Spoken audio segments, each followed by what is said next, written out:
From your last segment, you emphasized the importance of having a healthy environment. Without such, one's psych mapping can be altered, as demonstrated by the psych maps A of scandalous behavior and B of naivety, where an individual may pathologically make poor decisions.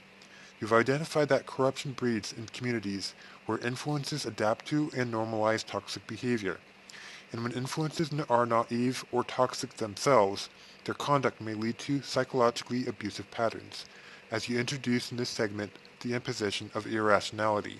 Before I dive into the elements of irrationality, I'd like to introduce the perspective of what psych abuse looks like. Their words are the truth, when you later learn it's not the truth. The treatment is normal, when you later learn that the person was acting out of character. The demands were unrealistic, when you later learn that the expectations they wanted were beyond your capacity. This is from the perspective of one who has learned the truth and can begin to thrive in society. But when a person never learns the truth, they make choices confined within the perception that influence is put in their head. I must bring this up because I'm sure there are good, honest people trying to do the right thing, trying to get a good job, and to hopefully get married.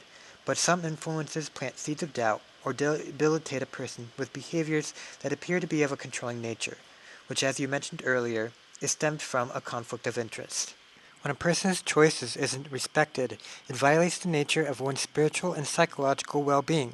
Furthermore, when truth is withheld, it alters one's ability to discern goals and make intentional progress.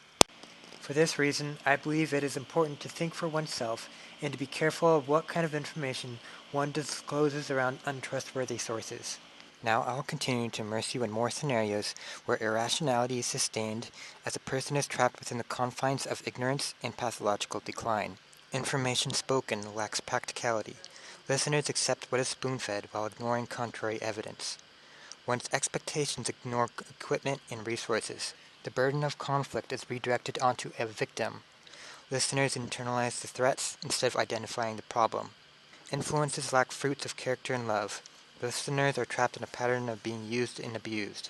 Interactions lack the spirit of authenticity, cultivating connections of superficiality, coexisting with compromised values, especially in terms of psychological and moral alignment. Whenever I use the term superficiality, it refers to the pathological behavior of compromising one's character, cultivating mutually agreed opposing values, hiding one's faith in order to be treated with love, and brushing conflict under the carpet so that demoralization and psych degeneration is normalized. Now I'll touch more on the topic of spiritual irrationality, as emotions, intrusive thoughts, and propaganda can provoke a person into making immoral choices.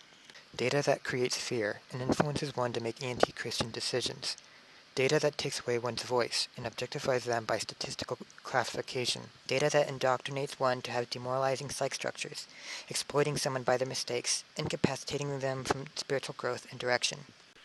Normally, this procedure is applied to merchandise quality control for marketing purposes, but when people do this to others who are psychologically or morally unaligned, it violates the spirit of living out one's faith, as taught to evangelize, love, and maintain traditional beliefs. Since a person with dispositions gravitate towards misconduct, it becomes even more important to coach. Just as adjustments can be made in a processing center, misconduct can be adjusted among influences.